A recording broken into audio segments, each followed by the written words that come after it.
మన ఆమదాలవలస నియోజకవర్గ జనసేన సమన్వయకర్త శ్రీ పేడాడ రామ్మోహన్ గారిని మాట్లాడవలసిందిగా కోరుతున్నాను.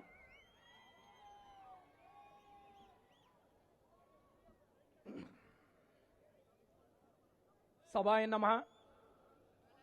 వేదిక మీద ఉన్న పెద్దలు, తెలుగుదేశం పార్టీ జాతీయ ప్రధాన కార్యదర్శి శ్రీ నారా లోకేష్ గారికి, అదేవిధంగా మన పార్లమెంటు ఎంపీ శ్రీ కింజరాపు రామ్మోహన్ నాయుడు గారికి, అదేవిధంగా మన పార్లమెంటు తెలుగుదేశం పార్లమెంటు అధ్యక్షులు శ్రీ కోన రవికుమార్ గారికి, అదేవిధంగా జనసేన పార్టీ అధ్యక్షులు శ్రీకాకుళం జిల్లా ఉమ్మడి జిల్లా శ్రీకాకుళం జిల్లా అధ్యక్షులు శ్రీ పిసిని చంద్రమోహన్ గారికి, అదేవిధంగా మాజీ ఎమ్మెల్సీ మన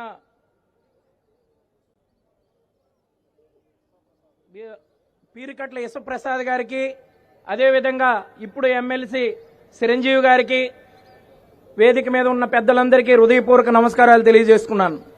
అదేవిధంగా ఇక్కడికి విచ్చేసిన 4 మండల అధ్యక్షులు, తెలుగుదేశం పార్టీ 4 మండల అధ్యక్షులకి, అదేవిధంగా జనసేన పార్టీ మండల అధ్యక్షులకి, ప్రధాన కార్యదర్శులకి, మిగతా మండల కమిటీ సభ్యులకి, వీర మహిళలకు, తెలుగు వీర మహిళలకు, అదేవిధంగా జనసేన కార్యకర్తలు, టీడీపీ కార్యకర్తలకి, నరుమూలండి వచ్చిన అదేవిధంగా సర్పంచులకు, ఎంపీటీసీలకు అందరికీ హృదయపూర్వక నమస్కారాలు తెలియజేస్తున్నాను.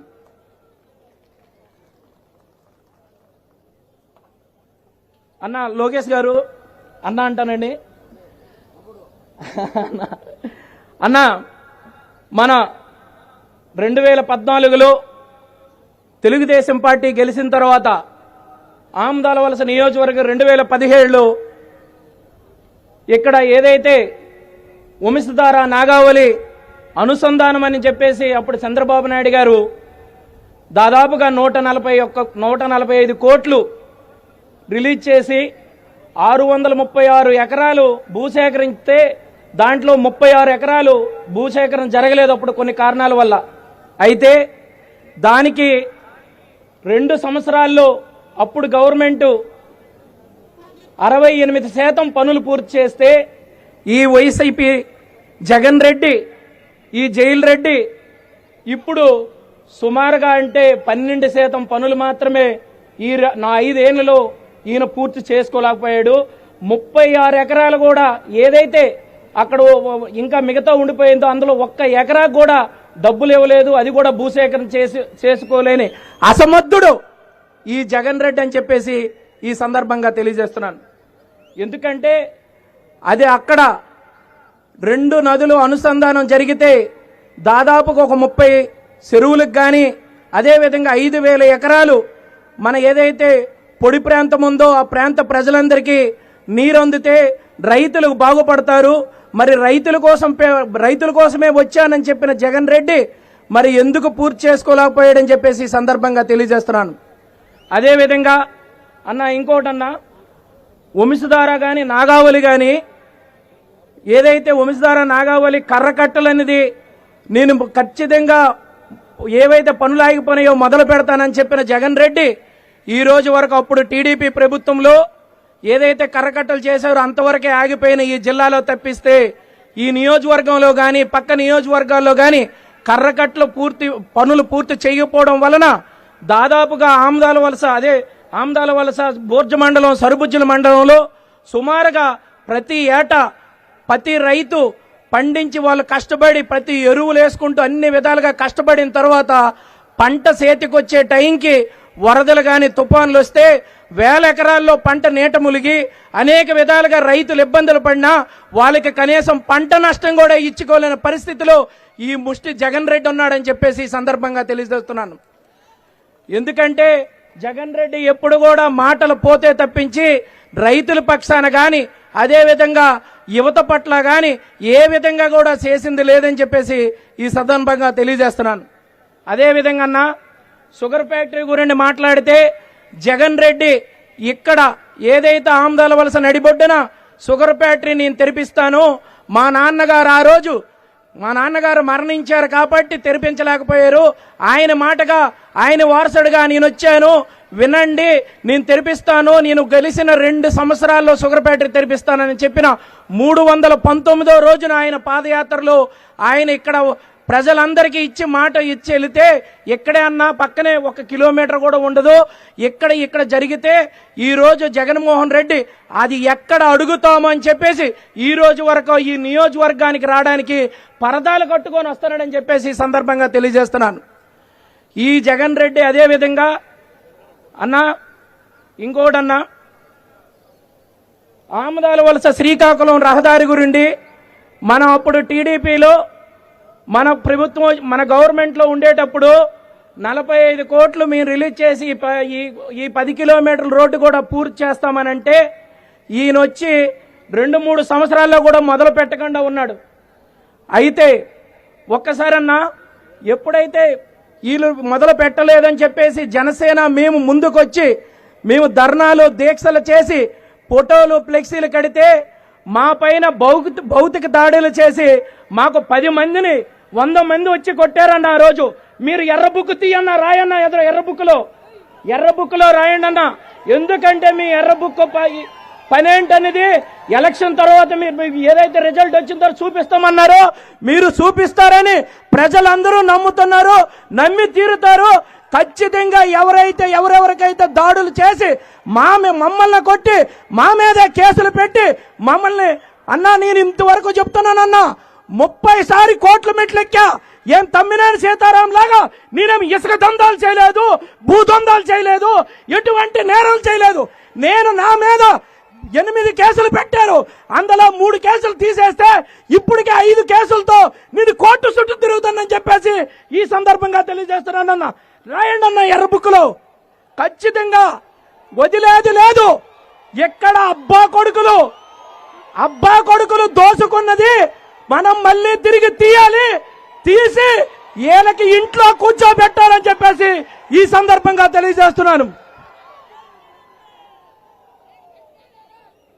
అదేవిధంగా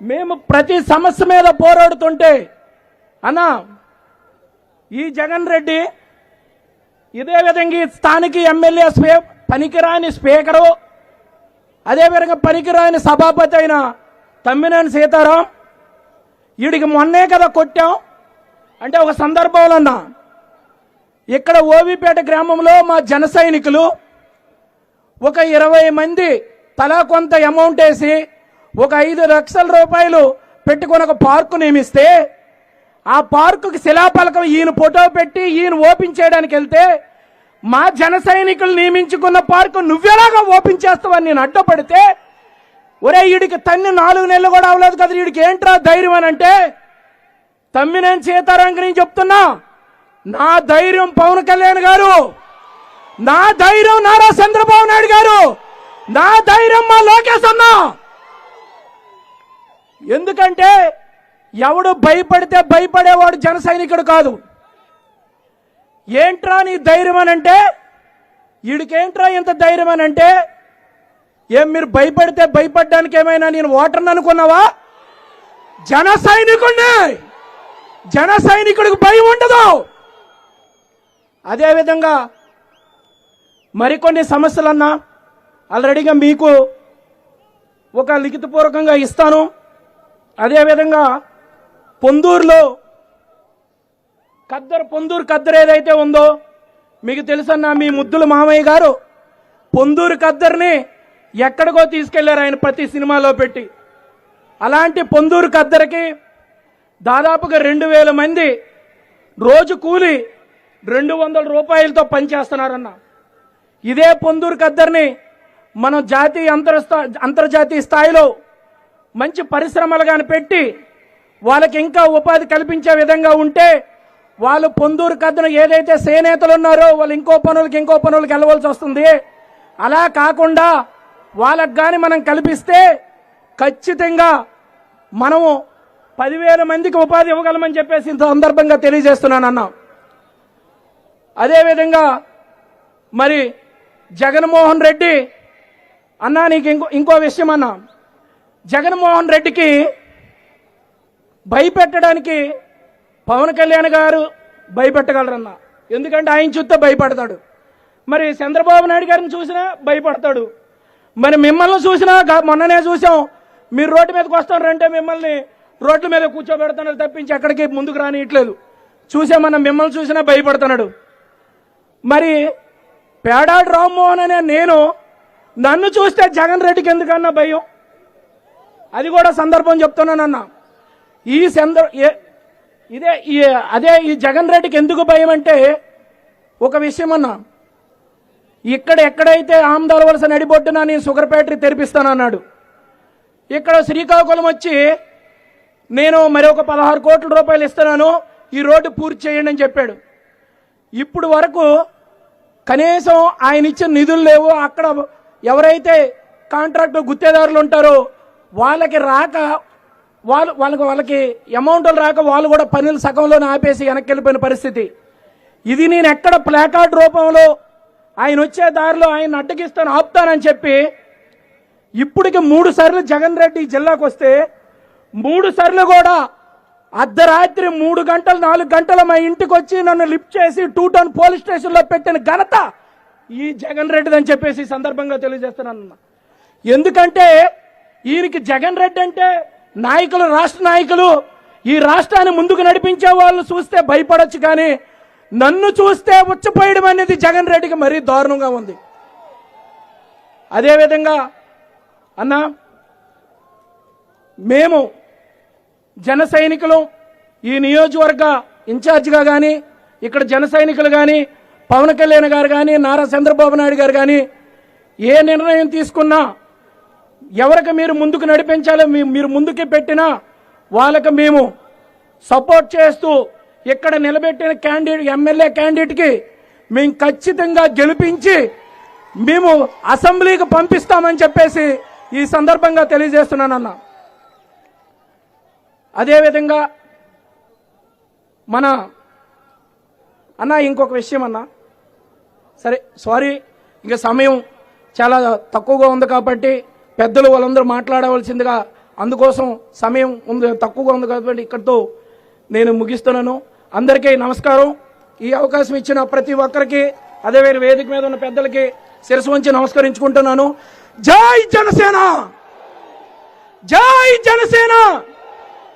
పవన్ కళ్యాణ్ గారి నాయకత్వం, గట్టిగా పవన్ కళ్యాణ్ గారి నాయకత్వం, పవన్ కళ్యాణ్ గారి నాయకత్వం, నారా చంద్రబాబు నాయుడు గారి నాయకత్వం, నారా లోకేష్ గారి నాయకత్వం.